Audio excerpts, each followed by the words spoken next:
Hey guys, what I have here for you today is the M12 3/8 fuel ratchet.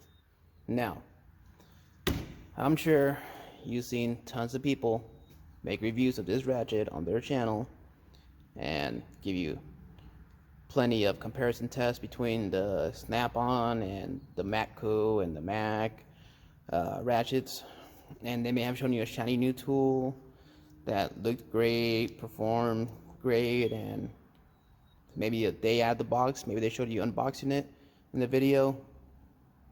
Well, this is not that tool. This tool has been used for a year, and it's been used heavily. It is not pretty. Look at that. It's been beaten, abused, used, and it's lived a good life, and it still works great. What this video is about is a 1-year update on the M12 3/8 Milwaukee ratchet. Alright, so I want to start with a couple things. The cons. One thing that I haven't seen anybody really mention at all, which is surprising to me, and it astonishes me because I'm not the only one that's had this issue, just haven't seen it in YouTube videos. The batteries. Now, the battery life is so-so. If I use this 2.0 battery, I noticed that after about half a day's use, I have to recharge it. It's not great, but it is what it is. I use it pretty heavily and it doesn't really bother me. I usually use it, go to lunch, put it back to charge. It's done charging by the time I get back from lunch. It's not really an issue. I find that I have to use this battery on it if I want to get a full day's worth of work with it. But that's not my real big issue. My real big issue is this thing does not stay put. Constantly, I go to use the tool, I go press the trigger, and nothing. The lights just start flashing here. Let me show you real quick if I could get it to do it. See, they start doing that. And that's because the battery's not fully inserted. And that just happens. I don't drop it. I don't shake it vigorously. I don't do anything crazy with it. The battery just kind of seems to pull out on its own a little bit. And it's not just this battery. It's this battery. Same battery size and everything, just, you know, another one that I have. And this battery. Same thing, same problem, same issue. It just does it. I don't know why. I can't explain to you why it does it. It just does. Very disappointing. I wouldn't say it's a deal breaker, but it is very annoying, and I do constantly run into that issue. So keep that in mind about the batteries. While we're on the subject of the batteries, I did notice that Milwaukee too has two different lines of batteries. So you see here where it says red lithium CP. Let me try to focus this real quick. Okay, red lithium CP 2.0. Well, there's two 2.0 batteries. And I don't know if Milwaukee still makes them, but I do know that they have the non-CP batteries, which do limit the power of the tool 100%. They do. I don't care what anybody says about, oh, well, you won't notice the power difference. You absolutely will. This is somewhat of a bad example because this battery is a little dead right now, but it acts almost the same way as the non-CP batteries. And let me show you that real quick. This is just for example purposes because I don't have the non-CP battery. So it's a little slow. It's a little slow there.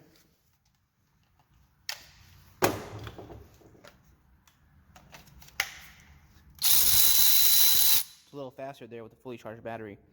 Now I understand there's a fully charged battery, and that's the issue there, because if I was to charge this battery right here, I wouldn't have that issue, but it performs almost exactly the same way. If you have the older Milwaukee M12 batteries or the lower end ones, it will affect the performance of the fuel ratchet. So keep that in mind if you're thinking about getting this tool because you have a whole bunch of spare batteries that you want to transfer over to this tool. So it is worth upgrading into the newer battery. I really wish I had another one of these batteries in the older style or the non-CP batteries, I could show you exactly what I mean, but unfortunately I don't. You just have to take my word for it. Get these batteries, they're not that expensive. I've seen a set of this style right here, but in a 3.0, which has the same performance. I've seen a set of these go for $70 at Home Depot. The Red Lithium XC 3.0, a 2-pack, $70. Can't beat that. Snap-on is about $125 for one, so still a great buy.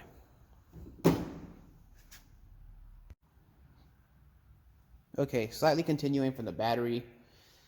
This isn't a battery issue per se, but it is helped out by a different battery. This feels top heavy. When I first picked this up, I almost didn't want to buy it, but then it had such great reviews that I was like, okay, I'm gonna take a chance, just because the great reviews. But was this battery right here? All the weight is in the front. It's very light back here. Kind of makes it uncomfortable to hold. Now,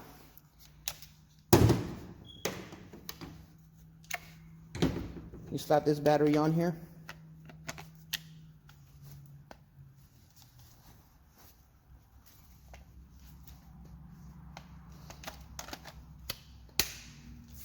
Hey, there's a good example of the battery fitting issue. I didn't stage that. Anyways, you put this battery in here, feels a lot heavier, but a lot more balanced. It almost feels like this battery was meant for this tool. But I still use smaller batteries because I do feel that it loses the big part of its appeal of being able to access tighter areas by having the bigger battery. So I always keep a set of the smaller batteries also. And I know if I need to go somewhere, maybe do some side work, or if I'm going on a job somewhere that's away from a charger, I grab the bigger battery and I take it with me and I slap it on there, just because I don't want the battery to die. Alright, now for some pros. The biggest thing about this tool, it's strong. I mean, there's no way around it. It's strong. It takes a beating. It's lived a hard life and it's still kicking. And to tell you the truth, I found it to be a lot more reliable than the Snap-on. I've dropped this thing, I've kicked it, and I've thrown it in oil and water. Not on purpose, but it happens. It's part of the job. Like I said, it happens to anybody. I don't care how careful you are. Maybe leave it on top of your toolbox like this, and your coworker says, hey, I'm just going to walk around without looking, and just knocks it over. Still kicks. Super strong. I mean, I ran this thing over with a car before, and it still works. I dropped it out of a car. It still works. It's ugly. It's beat, but it doesn't break. I mean, I've heard people breaking this thing every 6 months or so. I have no idea how you did that. You really have to be abusing the tool. I don't see how you could break it, unless you're really trying. I'm not using my tools, and I don't mean that I abuse them. I use them the way they're meant to be used. This is meant to be used as a ratchet. It's not meant to be an impact. I use it as a ratchet. And I don't try to break, 7/8 bolts with this. If it's bigger than a 19 millimeter, I use an impact or I use a handheld ratchet.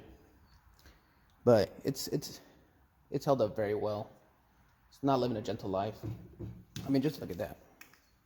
Look at that thing.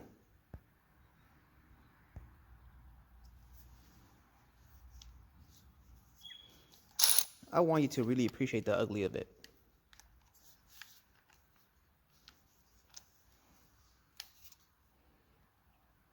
Not only that, the thing that I really, really, really like about this, and I don't think it gets enough credit for this, is the handle.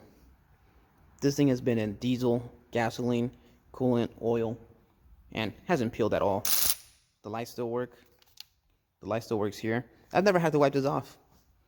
Something about the coating makes it so that way the light doesn't get blocked, which I found to not be true on my DeWalt tools. I had to constantly go under with a pick and scrape out the grease, and go under with a bit of alcohol or cleaner to clean up the light so I can start seeing again. Not the case. Wipes off very, very well. I just grab a rag with some degreaser or maybe a little bit of brake clean. Usually a brake clean. Just wipe it off slightly. It doesn't hold grease. Doesn't peel. It just takes an abuse. Yeah, you can see the white off the lettering has kind of wiped off with brake clean. That's about it. Look, the sticker's still on there. Hasn't peeled off. I mean, that's impressive. To me, that's super impressive.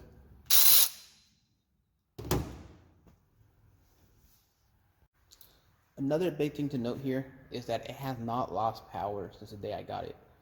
If anything, I noticed that after the break-in period of about, for me, it was like 2-3 days, maybe to a week, it got stronger. Somehow it got stronger. I heard it spinning faster. I heard it spinning stronger, like the tone to it was kind of deeper in a way. I don't know, maybe it's all in my ears, but I felt it get stronger. So keep that in mind for the people doing reviews on these and doing torque comparison tests. Use it for a day, break some bolts with it, let it break in. You will be happier with the results. Whereas I know some of my coworkers have had the snap-on and they have not been as lucky. Usually the first thing they complain about is that, hey, it's lost power, doesn't always want to turn on now. Seems like you always have to hit it twice before it starts spinning. This one doesn't do that. Never had an issue. Still works flawlessly. And one big thing I want to notice, I'm sorry, that I want you to notice is the lever, the paddle lever. It's awesome. Sometimes when you're down like this and you can only grab the top of the ratchet, squeeze it right there, and it gets to work. You don't have to press a button. Also, if you can't see your tool and you're taking a feel for it, it's a lot easier to feel for this than it is to feel for a little button like yay big. So, yeah, overall what I want you guys to know is that I love this ratchet. It worked very well for me. If there's something that is keeping you from buying this ratchet, let me know, and I'll try to see if I could somehow help you out with that. If it means like, hey, trying it out on a certain bolt that you find very difficult to do with other ratchets, let me know. I'll go up to it, I'll try it, take a video for it, show it to you. Any other questions, just let me know. Any tools that you guys want to see reviewed, let me know. I do got a couple things in the works right now. I have this Craftsman set up for review, and I just picked this up, but I'm waiting on a review. I'm waiting on a job where I have to use it so I could give you an honest review. And once I do, I will post it and I will give you an honest review. I will be comparing it to my older Milwaukee. So, any questions, post a comment. Any tips, post a comment. Anything you want to see done, post a comment. Any tools that you haven't seen anybody do a review on, post in the comment. I'll go out and buy it, as long as it's not something ridiculous. As long as it's not like $500 for a tool that I'm never going to use, I'll go out and buy it and I'll post a video. Thank you.